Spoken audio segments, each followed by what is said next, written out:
Magandang araw, narito ang inyong mabilis at daily news update. Mula Japan, Pilipinas, at iba't ibang panig ng mundo, ihahatid namin ang mahahalagang balitang dapat ninyong malaman. Manatiling updated at samahan ninyo kami.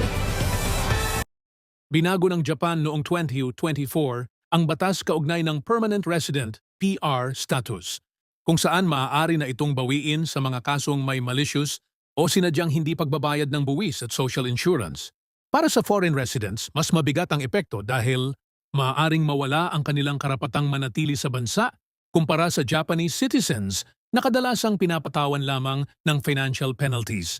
Nagdulot ito ng debate kung ito ba ay patas na pagpapatupad ng batas o mas mabigat na parusa para sa mga dayuhan.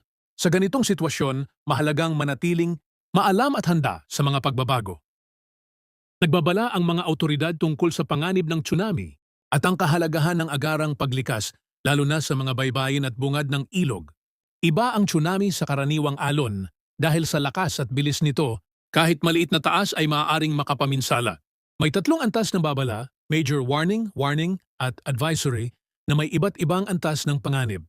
Kapag may lindol at malapit sa dagat, inirerekomenda ang agarang paglikas kahit wala pang opisyal na babala. Ang pangunahing layunin ay maprotektahan ang buhay sa pamamagitan ng maagang aksyon at tamang kaalaman. Hinulisan ni Igata ang isang 50 years old na lalaki matapos uminom at kumain sa isang inuman ng walang pambayad na umabot sa 4,020 yen ang halaga.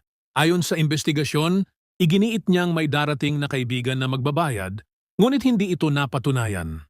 Napag-alamang nauna na rin siyang nahuli sa parehong kaso noong Marso matapos hindi magbayad sa isang restoran. Ipinapakita ng insidenteng ito ang kahalagahan ng pananagutan at pagsunod sa batas sa Japan.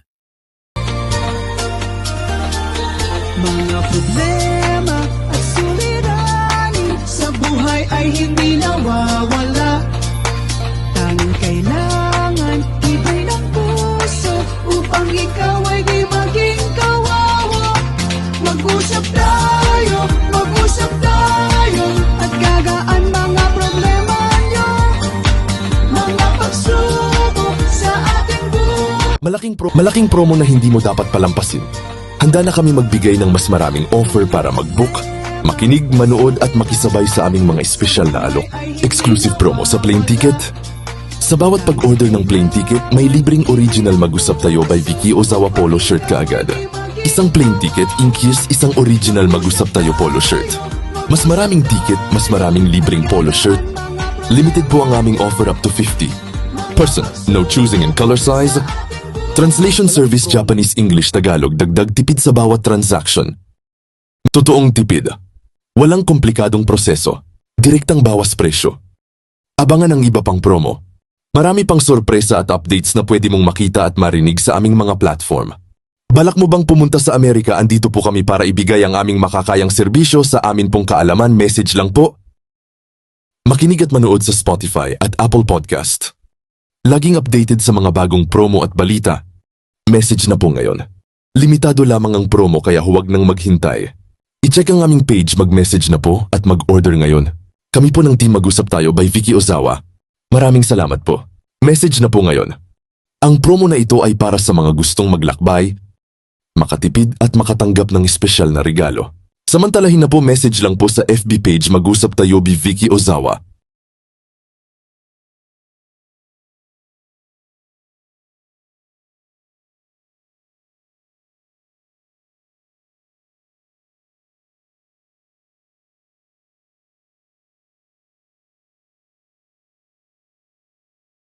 Welcome sa Chika Showbiz! Hatid namin ang maiinit at pinakabagong balita sa mundo ng showbiz, mula Hollywood hanggang sa mga paborito ninyong artista sa Pilipinas. Tara, sabay-sabay nating alamin ang latest chika!